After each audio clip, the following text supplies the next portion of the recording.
So let's start by looking at the stronger enforcement. So this part of the legislation actually came into force on the 27th of December 2025, so just before the new year. And for us, they basically now have far greater powers. So for us as agents, let me give you an example. They can just walk into our office and request a tenancy file, and we have to give it them without a warrant, without any reason, without anything. They can just come in and say, we want to see the full tenancy file. Now, they can't do that to you as landlords at your home address unless... Does anybody here own properties in their company name? Does anybody own properties in their company name? We've got a few here.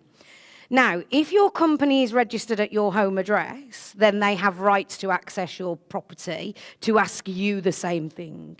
Okay, so just consider that, because if your home is registered as the business address, they will deem it as a business premises, and they can do the same to you what they can do to us. Okay, so there's two things they can do. Section 114, which is request the file at any time, and Section 126 is enter a rented property with just 24 hours notice.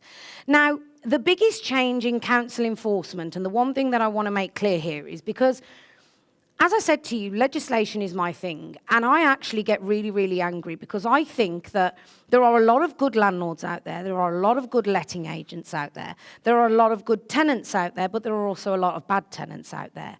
But why I feel we're being loaded with legislation is because the bad landlords are making it difficult for the good ones. And that's why we just keep being loaded and loaded and loaded and loaded with all of this legislation. And actually, it's been glaringly in front of the council's eyes on many occasions that this landlord is not operating in a way that he should be, and they're not enforcing. So what I'm saying is, the reason why we're in such a mess is because these landlords are getting away with it. These bad landlords are getting away with it.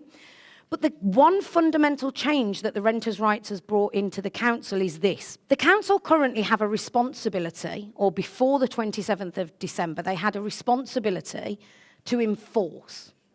Okay? If they knew that somebody was basically doing housing offences, then they had a responsibility to enforce. But what responsibility meant was, if you've got time, if you've got everything that you need, if you've got, staff manpower and so forth, it was just a responsibility.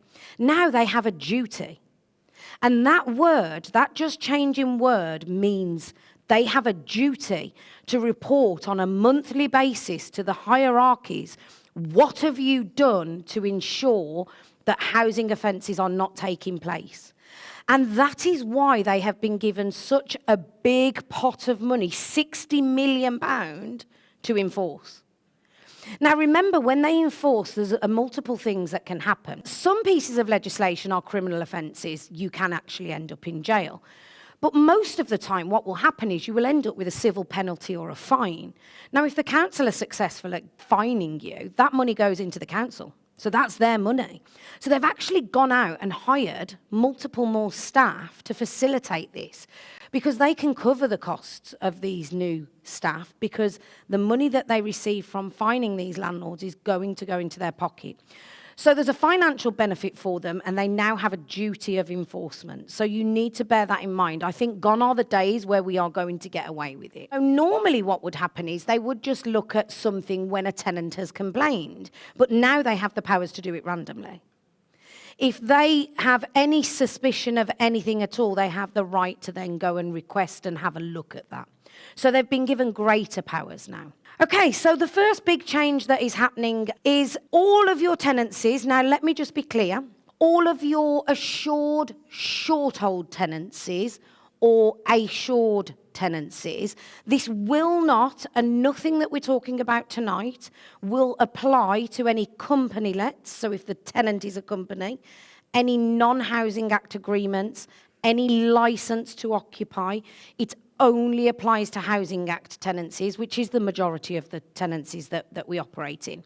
Even if your tenant is in a fixed term contract, the contract will automatically become periodic, okay? So the end date will completely and utterly disappear as of tomorrow. You can no longer hold them to the fixed term tenancy that they've signed. So if somebody moved in fact, we've just moved somebody in today on a 6-month tenancy because you can't use the new contract today because it's not enforced till tomorrow. So we've just had to move them in on a 6-month AST. And then tomorrow, we'll have to convert that tenancy, okay? So it's irrelevant of how long the tenancy is. They will all become periodic. And we now have a new name for our tenancies. Instead of an assured short-hold tenancy, an AST, it's now called an assured periodic tenancy, an APT. And these are the contracts that you must use from tomorrow onwards, okay? You must use them from tomorrow onwards. Now, we know that we're losing the right to Section 21, but of course, they're still giving the tenants the right and the flexibility for them to terminate the contract. So this change, in my opinion, is heavily weighted for the tenant. Now, let's be truthful. It used to be called the Renters Reform Bill under the Conservatives. Labour took over and they changed the name to the Renters' Rights Bill. Now, let's think about it. Renters means tenants, rights means rights. So really, effectively, it's called the Tenants' Rights Bill. It's giving them more power. So effectively, when a tenant moves into a property now, they can give you 2 months' notice to vacate at any time. So they can actually move in on day one and, in theory, give you notice on day one. And therefore, in 2 months' time, they can then leave. But their notice must end at the end of a rental period. Does that make sense? No? So, if they move in, let's say they move in on the 10th of May, okay? And they decide on let's say, so 10th of May they move in. Let's say on the 15th of June they want to give you notice, right? They've missed their rental period because their rental period runs from the 10th to the 9th every time, right? So they have to give you 2 months plus the difference of the rental period. Does that make sense? So it would need to be extended. So we're putting it back in line with the rental due date, okay? And they have to provide the notice to you now in writing. If they don't provide it to you in writing, then it's not a valid notice. So if they give you a call and say, oh, hello, I'm moving out in 2 months. That is not notice. You say to them, statute states that you must, put your notice in writing, given a full 2 months. Now, a landlord or a tenancy agreement cannot dictate the format of that notice in writing, though, okay? So it can be, we're in the modern era now, aren't we? It can be by email, text, or letter, as long as it sets out clearly that they are providing notice to terminate the tenancy and the date that they intend to vacate. Now, as a landlord, you can accept a shorter notice period if you want to. So if you want the property back, in theory, you can say, look, I'm happy with a month's notice. Yes, you can go. And you can agree that if you wish to.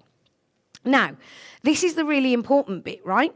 Tenants cannot then change their mind and stay without your consent. Now, my question was, oh, well, that's good then, because I've had loads of tenants that have given notice and changed their mind, and we've already re-let it. I said, so what do we do then to get them out? I said to one of our lawyers, I said, because, we can't just kick them out if they don't leave.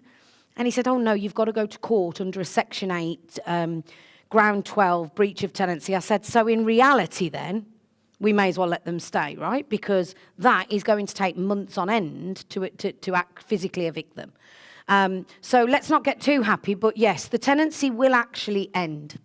Now, another concerning point is that if there's joint tenancies, if one tenant gives notice, it will end the tenancy for all tenants, even if one of them wants to stay.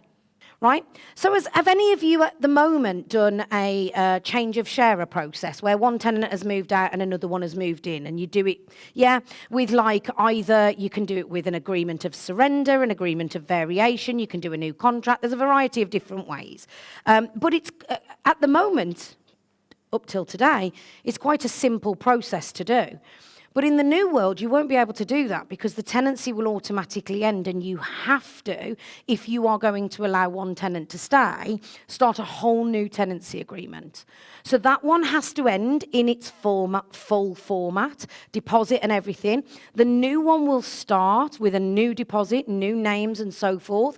But the good thing there is, because it will be a new contract, you can increase the rent if the market rent has increased. Okay, so it will allow you to increase the rent if that has increased. Student accommodation is probably one of the most affected areas in this Renters' Rights Bill for concern, because the ground that they've given you to end the tenancy, specifically for students, doesn't extend past a HMO. So if you're renting to 2 students in a flat, that ground is not applicable. But yes, the law in terms of notice, it will end for all students. And this is where we're going to have to see how this works. We're going to have to practically see how this works, because if one tenant gives notice and it ends the tenancy for everybody, excellent, right? It's ended. But they haven't left. Possession is 9/10 of the law. If they haven't left, then really the tenancy has ended, but they're still in possession. And again, this was just a gentleman that came and did a course for our members just last week. And he said, if somebody has ever been a tenant, you can then not call them a squatter.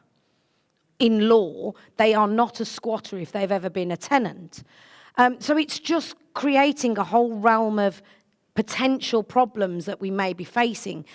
But if that scenario happens and the tenant that resides in the property pays you rent, the one thing that you must do until you've renegotiated and agreed a new contract is say to them that you are not accepting it as rent. Something like mesne profits, you're accepting it as mesne profits for service of being in the property, but it's not as rent. But again, you know, these are things that we need to be aware of, because these are things that happen on a day-to-day basis. People move out, partners split up, people move in and out, you know, change of sharers, student lets. It is a thing, but we've just got to make sure that moving forward, we're really diligent on the paperwork.